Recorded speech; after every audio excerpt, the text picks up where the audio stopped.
Hi viewers, welcome to our channel. ప్రస్తుతం మనతో పాటు senior journalist Damoh Bala sir వారితో మాట్లాడారు. నమస్కారం సార్. నమస్తే సార్, ఇండియా కూటమిలోకి జగన్ గారు చేరే అవకాశాలు కనిపిస్తున్నాయని కొంతమంది విశ్లేషకులు అభిప్రాయపెడుతున్నారు సార్. మరి అంటే షర్మిల గారు మధ్యవర్తిగా పనిచేశారని కూడా అంటున్నారు. ఆ పాసిబిలిటీ ఉందంటారా సార్?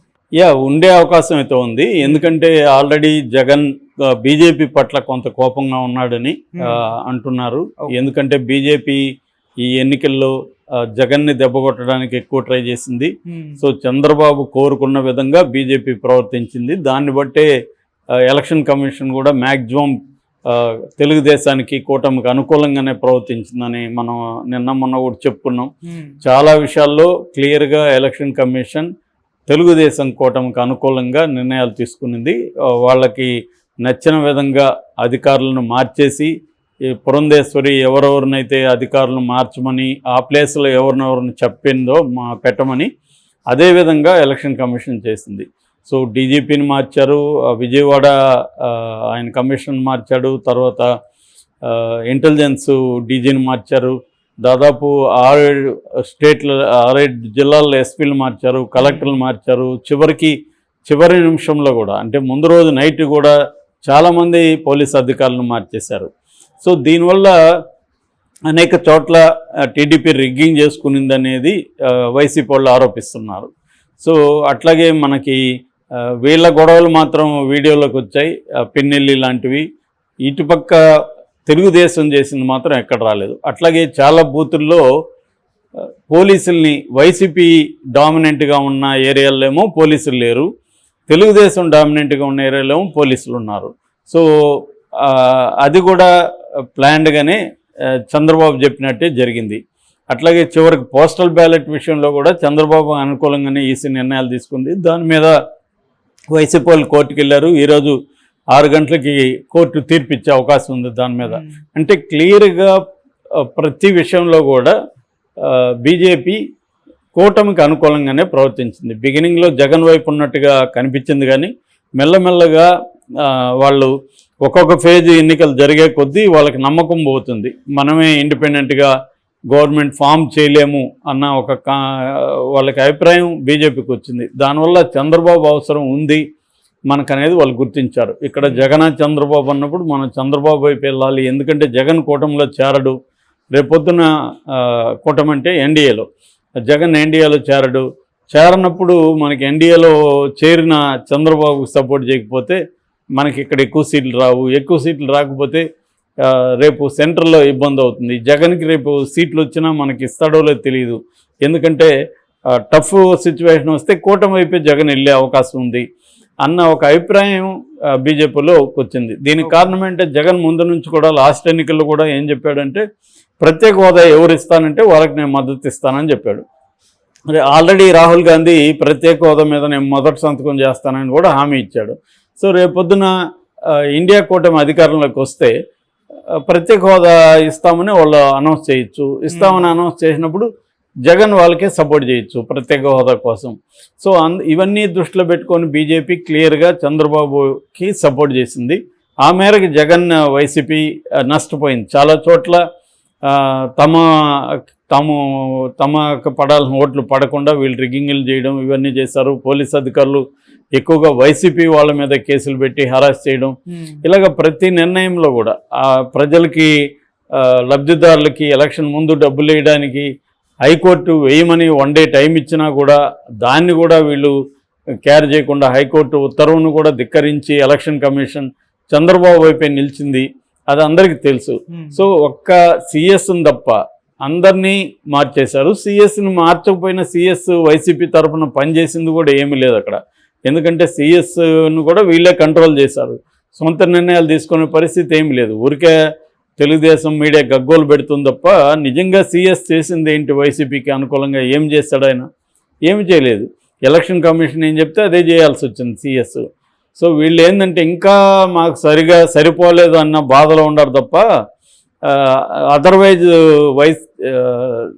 ఎలక్షన్ కమిషన్ మీద కూటమికి పెద్ద కంప్లైంట్స్ లేవు, కానీ వీళ్ళు విపరీతంగా కంప్లైంట్స్ ఉన్నాయి వైసీపీకి. దీన్ని బట్టి క్లియర్గా మనకి కూటమి తరపునే ఈసీ పనిచేసిందనే విషయం అర్థమవుతుంది. దానివల్ల జగన్ కొంత కోపంగానే ఉన్నాడు. అంటే మనం ఇన్ని రోజులు చేసినా కూడా వీళ్ళు చివరికి నాకు యాంటీగానే పనిచేస్తారు, ఇలాంటి వాళ్ళని మనం నమ్మకూడదు అనే విషయం జగన్ కూడా వచ్చినట్టుగా తెలుస్తుంది. పైగా రాజకీయాల్లో ఏంటంటే ఎవరైనా కూడా నిర్ణయాలు అనేవి ఎప్పటికప్పుడు మారిపోతుంటాయి. గతంలో నువ్వు ఫ్రెండ్ కాబట్టి మళ్ళీ నువ్వు ఫ్రెండ్గా ఉండాల్సిన అవసరం ఏమి ఉండదు. సో అది అవసరం ఉంటే నీతో ఉంటారు, లేకపోతే లేదు ఇక్కడ. సో అందుకని రేపు జగన్ కూడా ఇద్దరి మధ్య టైప్ వచ్చి అక్కడ ఇండియా కూటమి ఎన్డీఏ కూటమి మధ్య అధికారంలో టైప్ వచ్చి జగన్ అవసరం ఏర్పడింది అనుకో. ఫర్ ఎగ్జాంపుల్ జగన్కి ఏ 10-12 సీట్లు వచ్చినా కూడా ఇండియా కూటమికి కూడా ఆ 10-12 చాలా అవసరం. ఎందుకంటే వాళ్ళు ఇప్పుడు ఈ బయట ఉన్న వాళ్ళని లాగేసుకోవడానికి ట్రై చేస్తారు. ఆల్రెడీ ఇంకొక వార్త ఏమనిపిస్తుందంటే ఎప్పుడైతే బీజేపీకి సొంత మెజార్టీ రాదు, అంటే 272 సీట్స్ రావాలి మ్యాజిక్ ఫిగర్, అది రాదని అందరూ అంటున్నారు. అది కానీ రాకపోతే ఆర్ఎస్ఎస్ నాగపూర్ కేంద్రంగా పనిచేస్తున్న ఆర్ఎస్ఎస్ మోడీ స్థానంలోకి నితిన్ గడ్కరీని తీసుకొచ్చే అవకాశం కూడా ఉందని చెప్తున్నారు. ఇది ఊహించే ముందే మోడీ అండ్ అమిత్ షాలు నితిన్ గడ్కరీని ఓడించడానికి కూడా శాయశక్తుల్లో ట్రై చేశారని, దాదాపు 150,000 ఓట్లని వాళ్ళు గల్లంతు చేశారని కూడా ఒక వార్త వచ్చింది.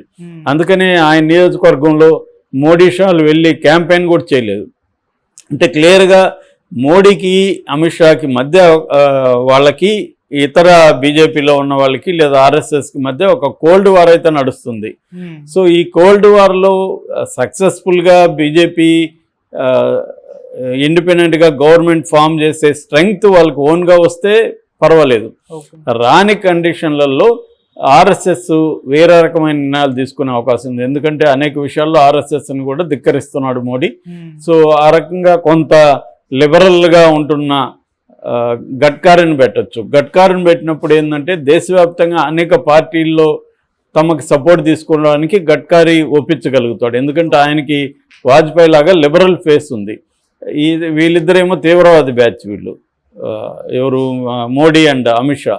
అందుకని ప్రతి పార్టీకి కూడా వాళ్ళతో మిత్రపక్షంలో ఉన్నా కూడా కోపమే ఉంది. ఇప్పుడు చంద్రబాబు మిత్రపక్షంగా ఉన్నా కూడా నా అరెస్టుకు వీళ్ళే తెలుగుదేశం నాయకుల్లో కూడా ఉంది. అందువల్ల వాళ్ళ సమయం చూస్తే వాళ్ళు కూడా బీజేపీని దెబ్బ కొట్టే సమయం వస్తే కొట్టేస్తారు. వాళ్ళకేమి దాని పట్ల ఏమి ఇది కన్సర్న్ ఉండదు. జగన్ కూడా అంతే. జగన్ కూడా ఈ 10 ఏళ్లలో కేసుల్ని ముందుకి వెనక్కి తీసుకెళ్లకుండా కత్తుల్లాగా జగన్ మీద తల మీద ఏలాడదీస్తూ ఉన్నారు బీజేపీ వాళ్ళు. ఆ కోపం జగన్లో కూడా ఉంటుంది కదా. విధి లేక మనకి ఎవరైనా లొంగి ఉండొచ్చు, కానీ వాళ్ళకి ఛాన్స్ దొరికినప్పుడు మన మీద కక్ష తీర్చుకుంటారు. సో అదే పద్ధతిలో జగన్ కూడా ఉన్నాడు. సో ఇప్పుడు సోనియా గాంధీ కొంత హోప్ రావడంతో వాళ్ళు యాక్టివ్ అయినారని చెప్తున్నారు. సో షర్మిల ద్వారా రాయబారం పంపించారని, వీడియో కాల్లో కూడా మాట్లాడారని ఒక వార్త అయితే బయటకు వచ్చింది.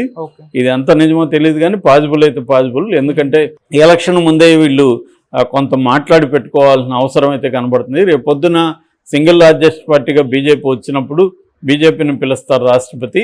వాళ్ళు ప్రూవ్ చేసుకోవాల్సి ఉంటుంది. ప్రూవ్ చేసుకోలేని కండిషన్లు వీళ్ళు కూడా మాకు ఎంత మద్దతు ఉందని వీళ్ళందరూ లిస్ట్ ఇస్తారు ఎలాగో రేపు పొద్దున.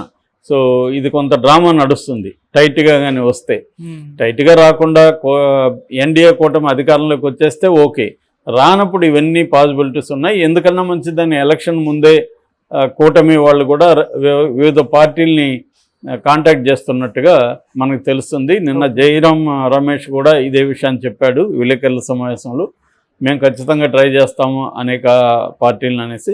ఆ రకంగా బీజేపీతో కొద్దిగా ఇబ్బందిగా ఉంటున్న జగన్ ఖచ్చితంగా ఇటువైపు వెళ్ళే అవకాశం ఉంది. ఆల్రెడీ బీజేపీ వాళ్ళు కూడా కాంటాక్ట్ చేశారు కాబట్టి ఆ వైపుగా వెళ్ళే అవకాశాలు అయితే లేకపోలేదు. Okay sir, thank you so much. రాని కండిషన్లలో ఆర్ఎస్ఎస్ వేరే రకమైన నిర్ణయాలు తీసుకునే అవకాశం ఉంది. ఎందుకంటే అనేక విషయాల్లో ఆర్ఎస్ఎస్ని కూడా ధిక్కరిస్తున్నాడు మోడీ.